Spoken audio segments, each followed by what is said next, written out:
It's huge incompetence. It's huge cowardice. It's massive corruption. I'm beginning to go off you now, Nick. I'm beginning to go off you now. I'm a normal guy who sees through the BS. And I do have a vision. The days of turning a blind eye to our children being gang raped are over.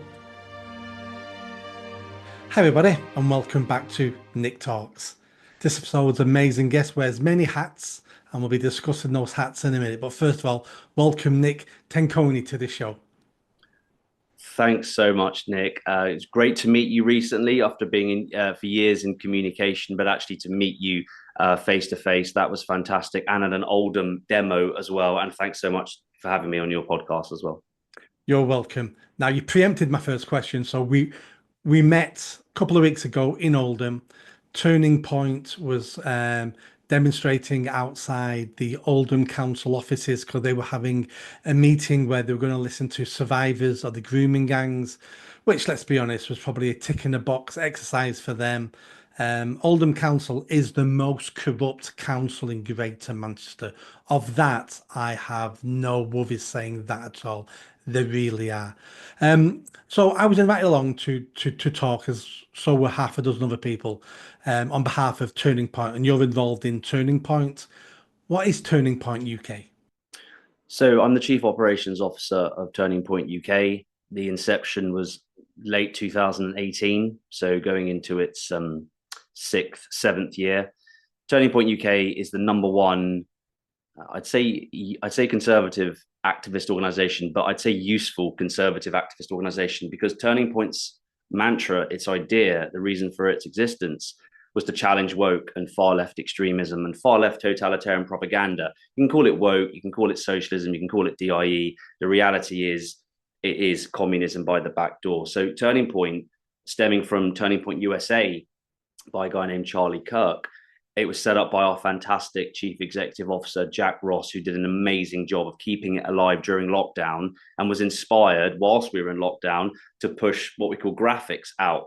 And I saw one of the graphics. It was typically going to be Jordan Peterson, Ben Shapiro, Candace Owens, and everything clicked. Now, I'm happy to talk about my background. I do have a political background. I do as my degree also. And I've been in business my whole life, and for the last 12 years for myself as well. So I was weaponized and ready to go. But like a lot of millennials my age, we were still hanging on the coattails of a degree of boomer conservatism, a degree of live and let live, and a degree of that tolerance and kindness, which can be so very special. But the reality is that we all know circa 2015 or 16, depending on who you are and where you were at the time, there's definitely a marker where we can say things started to change.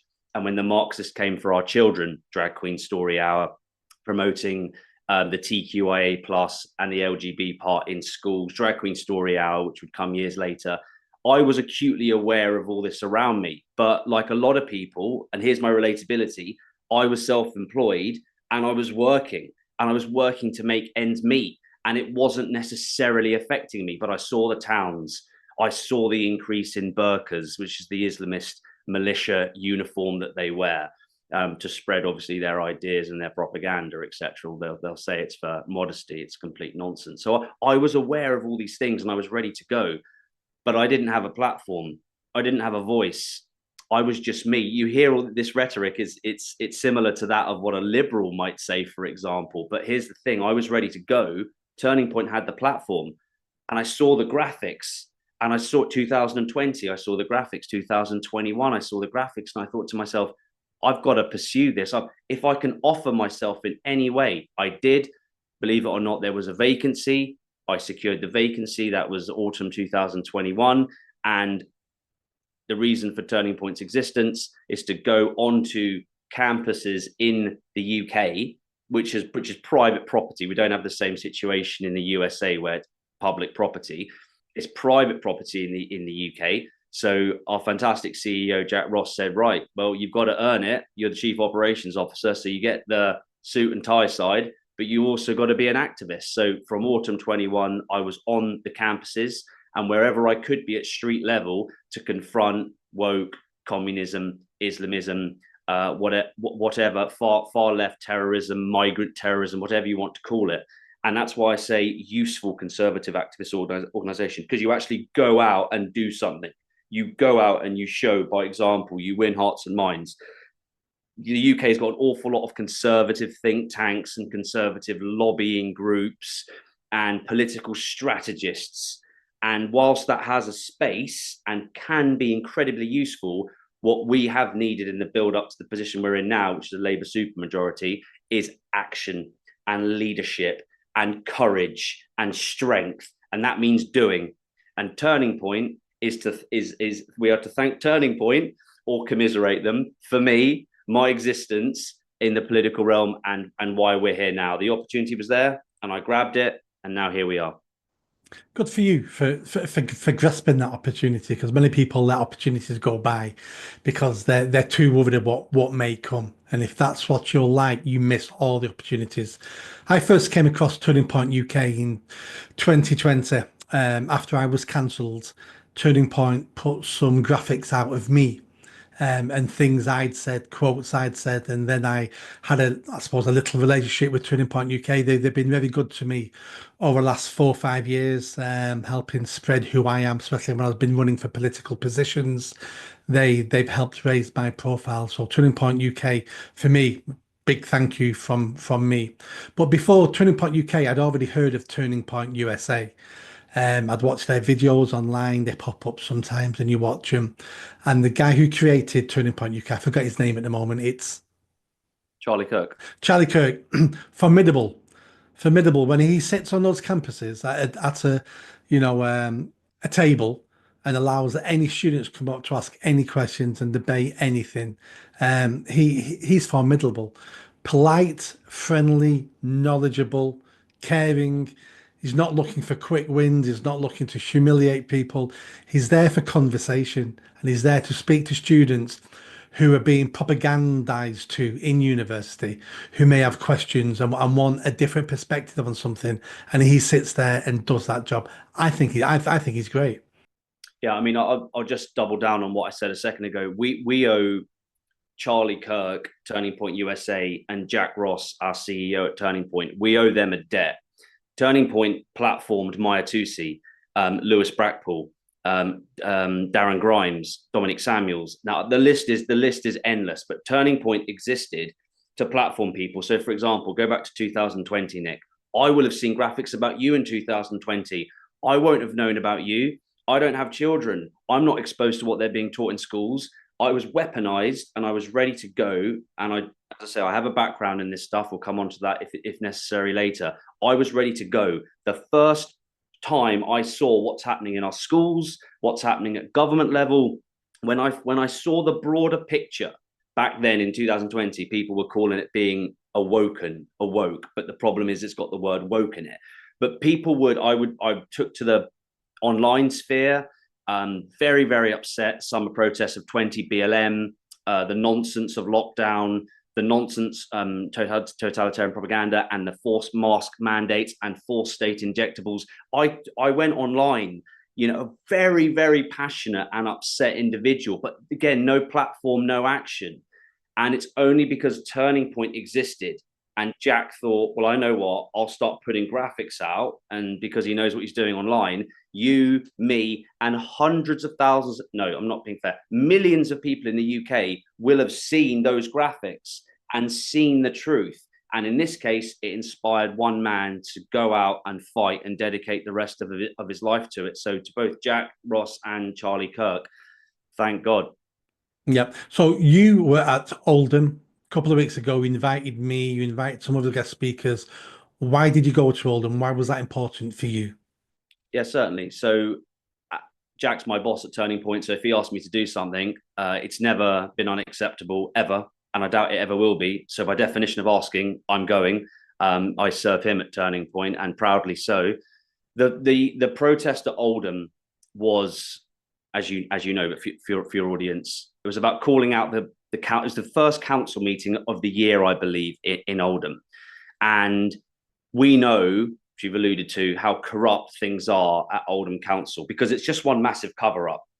It's huge incompetence, it's huge cowardice, it's massive corruption, but it's a concoction of reasons.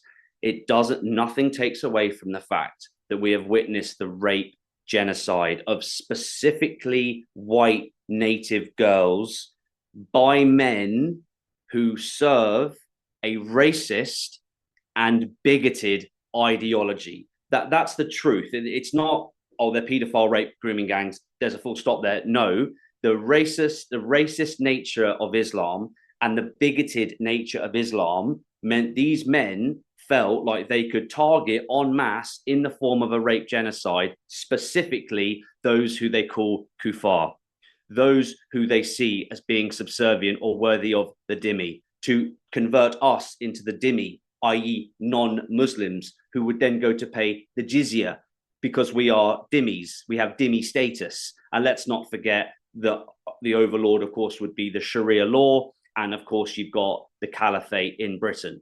So unfortunately, it's not just the rape, paedophile, predominantly Pakistani grooming gangs, but it's the much wider picture. Now, we all know about the spike in social media, on social media, as a result of Elon Musk.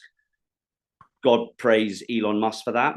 We all know about that, but there's always a spike about the grooming gangs, the most heinous of crimes done to underage girls. There's always a spike throughout the year. This has been going on a very long time, but the moment was right for Turning Point to travel to Oldham, which is a very long way, and stand shoulder to shoulder with patriots like you, with patriots like Raja Mia as well, activists who have put themselves not only on the front line, but in harm's way, certainly risking their life, if not now, later, no different from Tommy Robinson.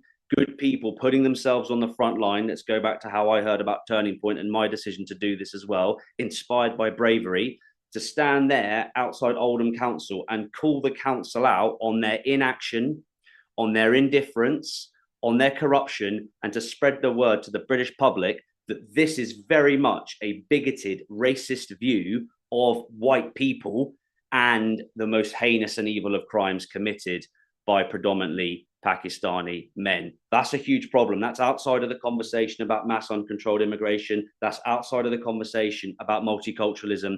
That is outside the conversation of illegal immigration. That is to do with the caliphate in Britain and what the worst part of that looks like and how they perceive us and what they're willing to do to us, beheadings aside.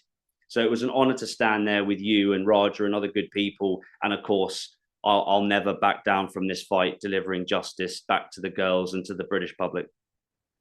The big thing for me on the grooming gang atrocities, because there were atrocities, the worst part about this is the cover up. It's our political leaders, our political politicians who are willing to cover things up for votes. And that is the most heinous part of this. That's why it's never gone away. That's why it's still happening now. These rape gangs are still working across the country now because people are being arrested on a daily basis still. And we need to get to a stage where we look at the cover up, we can point fingers and we get one or two people in jail, either top of the police, top of the council, other elected officials. We need some people in jail. Otherwise, it's never going to stop, because if they think they can always get away with this, they'll always get away with it. Someone has to go to jail for the cover up. Yeah. So whilst I promote Turning Point, there's some very important points to make here. Turning Point can only go so far because it's not a political party. Street movements can only go so far. Cultural movements can only go so far. Lobbying, you see where I'm going with this. You have to be in a first past the post democratic secular society. You have to return a majority to get into power. There's only so far you can go. So enter giving my response now as UKIP leader and not as Turning Point. Now I'm in a position to say, as leader of a national party, what does justice and reparations look like? Well, it's very simple. You said one or two people in jail. I think all of them. Every single councillor, every single MP, every single mayor, every single police constable, detective, DC, everyone, all the way from Oldham Council, Mickey Mouse meetings, all the way up to the national, across the parties. Not justice isn't delivered, saying this now as a party leader. Justice is not delivered to the girls and to Britain, because we're all in this together now, aren't we? Because the Southports of the world, they're going to keep happening. Whose daughter's next? Whether it's murder by a psychopath or whether it's rape and grooming of your underage daughter. So we're all in this now. There is no more one man band. Don't look back in anger. No, we're all in this together now and have been for a very long time, not just from a sentimental condolences perspective, but in terms of action. So it's reparations back to every single individual who was specifically directly affected and have their lives irreparably changed as a result of the mafia, Pakistani paedophile rape grooming gangs. That is a figure which obviously that's not something I want to go into right now, that goes to that family, to the girls as well. So that's obviously the first thing, because that can be done like that. And the next thing, of course, is those who were responsible, and by key point, when we say responsible, who were complicit, who knew about it and didn't do anything. So those who knew could have done something and didn't. And then, of course, you got those that facilitated it. Like, for example, the guy that went into the flat one night, you can have to help me out here, Nick, but guy went into the flat, the father, and there were 7 men, and the police came and they arrested the girls for being drunk and the underage girls for being drunk and disorderly, and did nothing to the Pakistani men. I think one father was also arrested when he went to intervene or do something. These might be 2 separate stories. So I'm talking about those police officers as well. Every single person named or who's indicted in this entire cover-up should face some sort of prison time. You're absolutely correct. Yeah. When I ran for mayor of Greater Manchester last year, one of my policies was not to hold another review into this, because we've had so many reviews and it leads to nowhere. What I was going to do was set up a panel with people like Maggie Oliver and Billy from Parents Against Grooming and some others. Let them look at every report conducted in Greater Manchester on the grooming gangs. There's about 15, I think.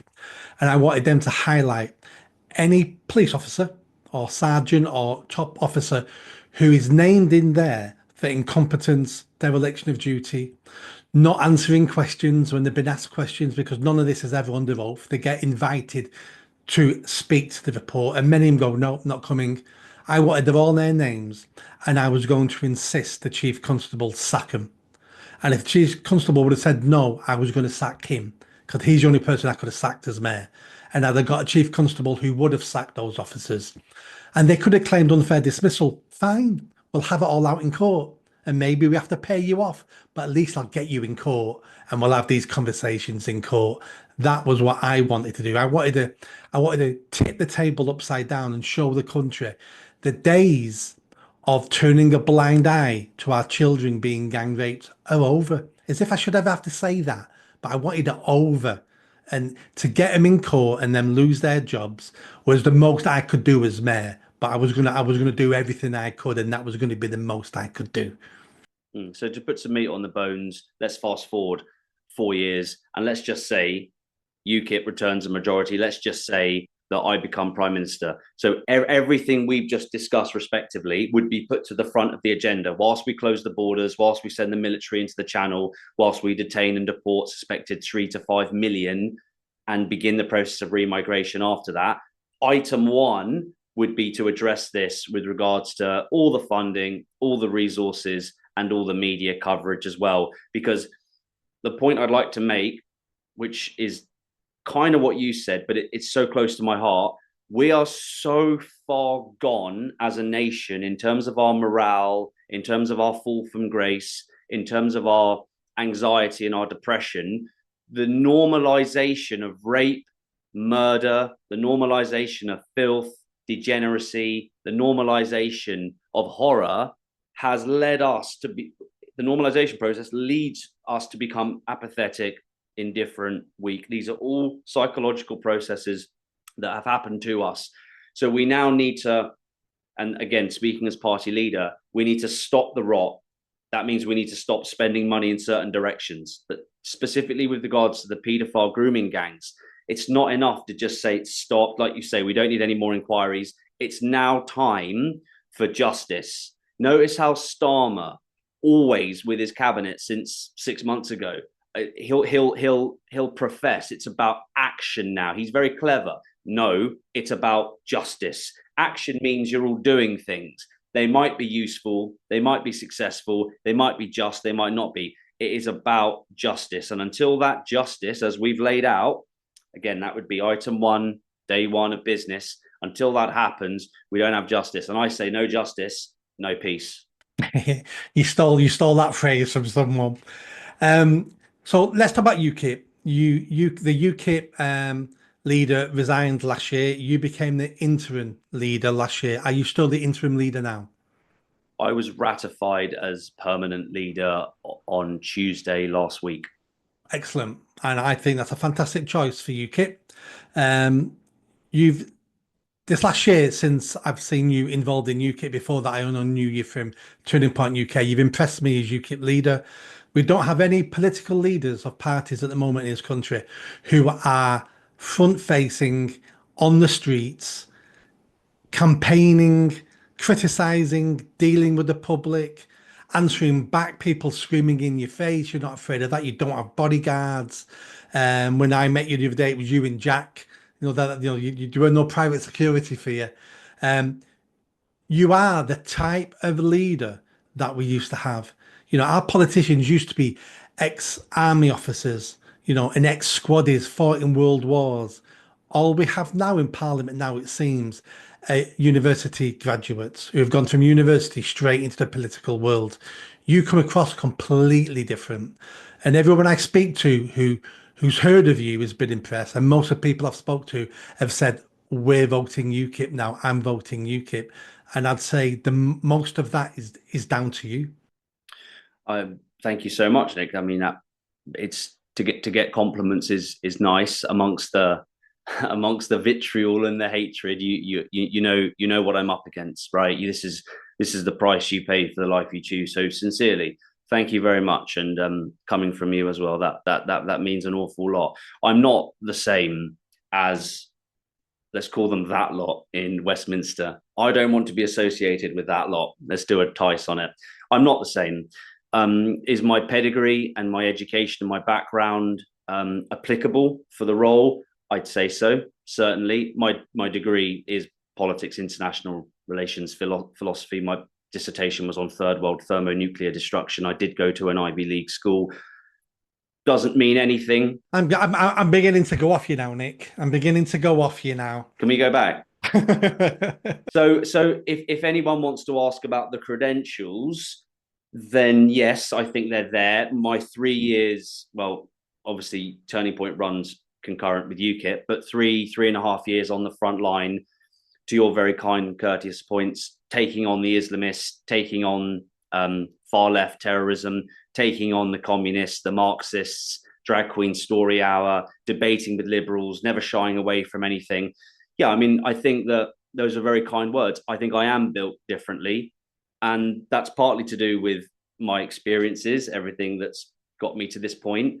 A lot of it's to do with my own vision, my fascination with politics from a very early age, my fascination with ideology from a very early age. And so that's a long time.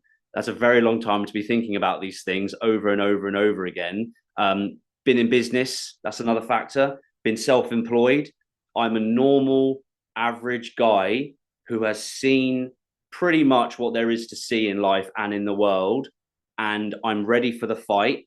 And I think I do bring something different. I think it's all of those things combined. So I wouldn't say that I don't have the academia or I don't have the prestige there. I wouldn't say that. I think it's noteworthy. And I think people are going to be fond of criticizing in that realm with certain people. Look at the cabinet, for example. But that aside, I've got an awful lot of life experience and I'm a normal guy who sees through the BS. And I do have a vision.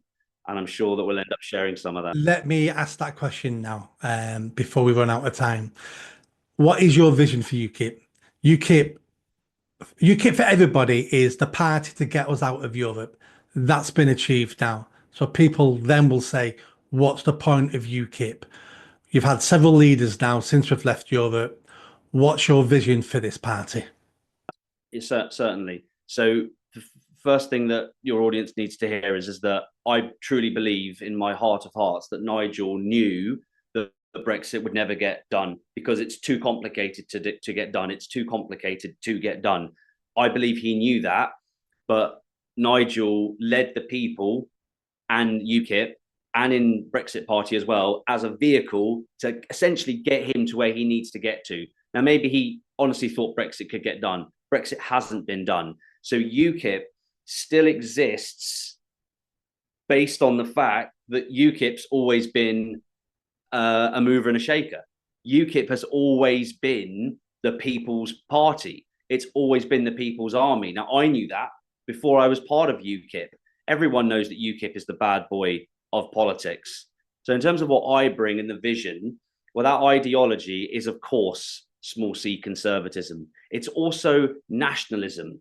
There's also an awful lot of realism in there as well. And of course, most importantly, Christianity. If we want our country back, we're going to have to accept the fact that the sacrifice comes next. And that is to understand just how far we've gone wrong with secular ideas and with liberalism. In terms of missions and an overall summary for your audience, number one is declare war on far left extremism, the communists, the Marxists in our institutions, in our taxpayer funded sector, and within wider society. Fight and defeat the main proponents of the culture war. Call out and educate on far left totalitarian propaganda. That's mission one. So that means saving our children from being indoctrinated. That means giving people hope by calling out the far left totalitarian propaganda, of which we are surrounded by in the form of race baiting and the weaponization of race, which is truly, truly evil. Number two, freeze immigration for 5 years minimum, close the borders indefinitely, release the military armed personnel into the channel, issue mass deportations of every single illegal migrant and non-British citizens claiming welfare, and the 11 to 12,000 foreign nationals in our jail. That's all of the illegals. The low-hanging fruit of around 1.2 to 1.5 million that we already know their location, detained and deported. We would then begin the process of remigration with unintegrated migrant groups. Those are your sectarian groups. Those are your sectarian-based violence and flex and dominance, and your non-English speaking sectarian dominance and advancements to subvert British culture. Going back to our earlier point about the iron fist, if you're here to subvert British culture, you're gone. If you're a native, you'll be dealt with in a different way. But if you are an illegal, or if you are here as part of an unintegrated migrant community, you don't need to be here. You do not need to be here. Now, if it's a native, we need to talk about bringing back public shaming. We need to talk about good schooling being brought back.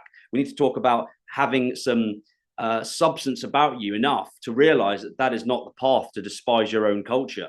Item 3, end and remove radical Islam once and for all from Britain. Call out and educate on far left totalitarian propaganda, which is what the Islamists use to seduce and to deceive.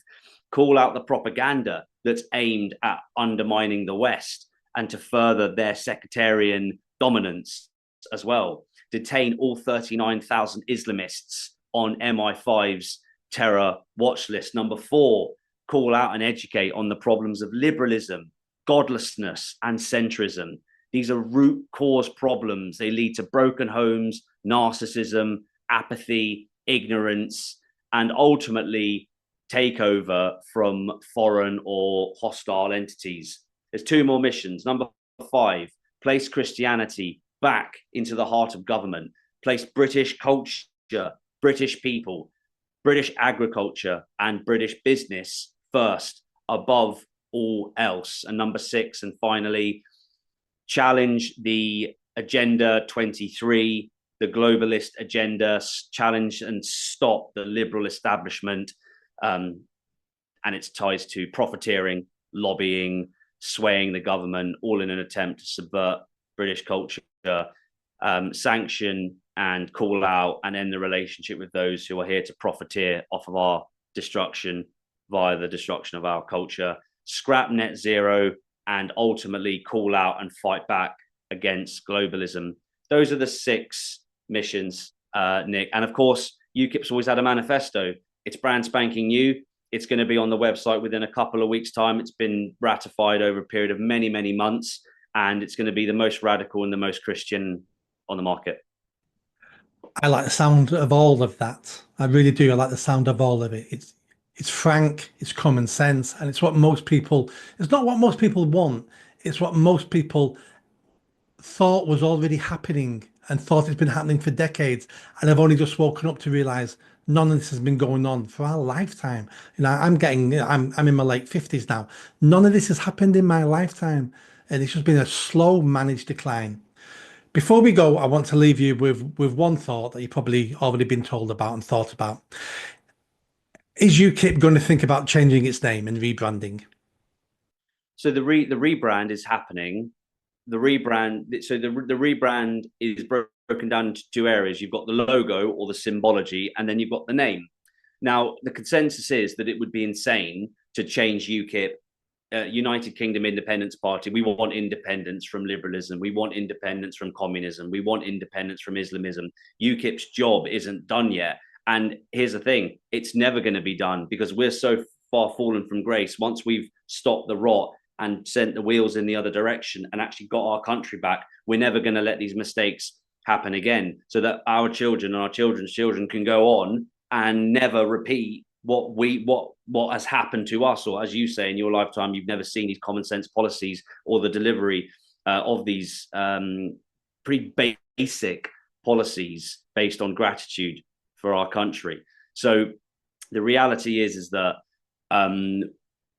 once UKIP delivers justice to the British people, the work is far from done. So UKIP has always existed in the capacity that it did under Nigel. I've been as kind as I can with my words there a few minutes ago. It now exists under me and a fantastic team, I might add, with regards to the vision that's been described. We will take our country back, and the momentum is growing. The momentum around UKIP is growing. The social media commentary and the endorsement side is growing as well. The membership list is growing, and most importantly, our candidate list is growing, because in 4 years' time, we're standing absolutely everywhere. Fantastic. I can confirm that your support is growing, because never in the last 4 years have I had that many people telling me they've joined UKIP or they support UKIP or they're voting for UKIP. So something's happening. So you're doing something right there. Nick, best of luck in the future. We need more people like you in politics, more people like you pushing these agendas, and more people like you who are not afraid. And that's what I've always got from you is I see no fear. I see no fear in your eyes, in your actions, in what you say. You have no fear. You remind me of what Englishmen used to be like. Well, it's I suppose I should have mentioned that a few minutes ago when we were talking about what might make me different. I'm not afraid. There's a few things I fear in this life, and our enemies isn't one of them. And I really appreciate that, Nick. You're obviously very wise and virtuous man. You've got me sussed on this podcast. I'm not afraid, and I promise you, we will take our country back. Excellent, Nick. Cheers for coming on the show. And next time you're on a podcast, don't tell people you've got a degree in politics. That's the only mistake you've made in this interview, is admitting to that. But apart from that, it's been fantastic chatting to you. You're a gentleman. Thank you so much, Nick. Great to talk to you. Thank you. Bye bye.